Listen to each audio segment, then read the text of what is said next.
Ravi de vous retrouver sur KT24.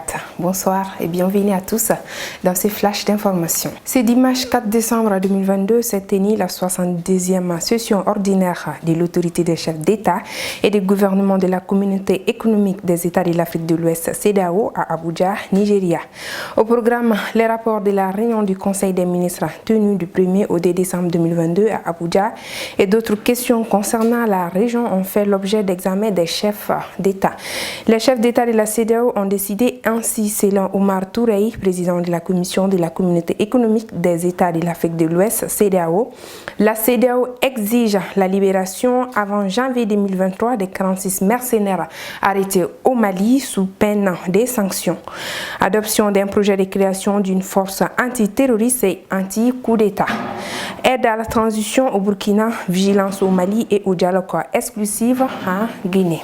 À travers un communiqué fait le samedi 3 décembre 2022, le M5 RFP a répondu à la déclaration traité commanditée du 26 novembre du cadre d'échange des partis politiques. Pour répondre à ces propos jugés commandités venant du cadre, le M5 RFP trouve que le cadre est en mission de jouer contre son propre pays pour des raisons inavouées. Le M5 RFP a cité une liste kilométrique des services imposés aux Maliens sous le régime déchu du cadre, notamment la corruption, détournement du fonds alloué à l'achat des équipements militaires, l'insécurité grandissante, des grognes sociaux, la manipulation de la justice, des élections trichées.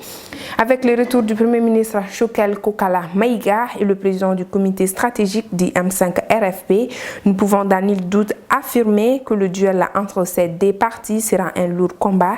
Ces partis politiques du cadre ont toujours souhaité le remplacement du docteur Choguel Kokala Maïga et pour arriver à cela, ils devraient battre le M5 RFP qui est debout pour la défense de son président.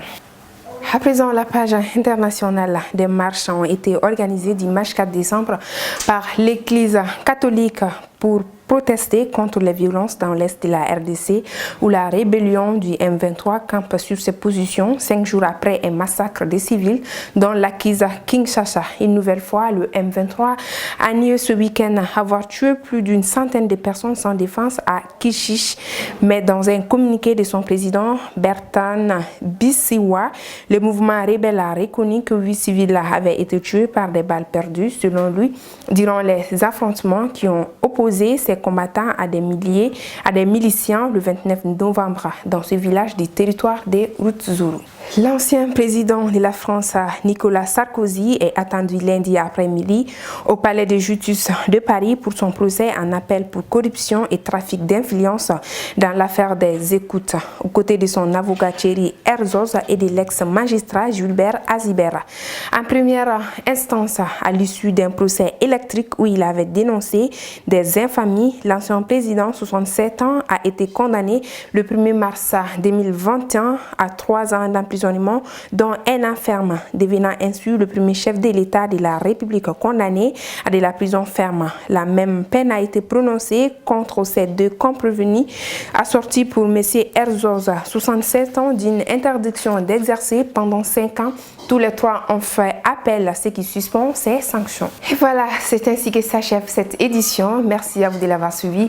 L'information continue sur nos pages Facebook, YouTube. Passez une très belle soirée. À demain.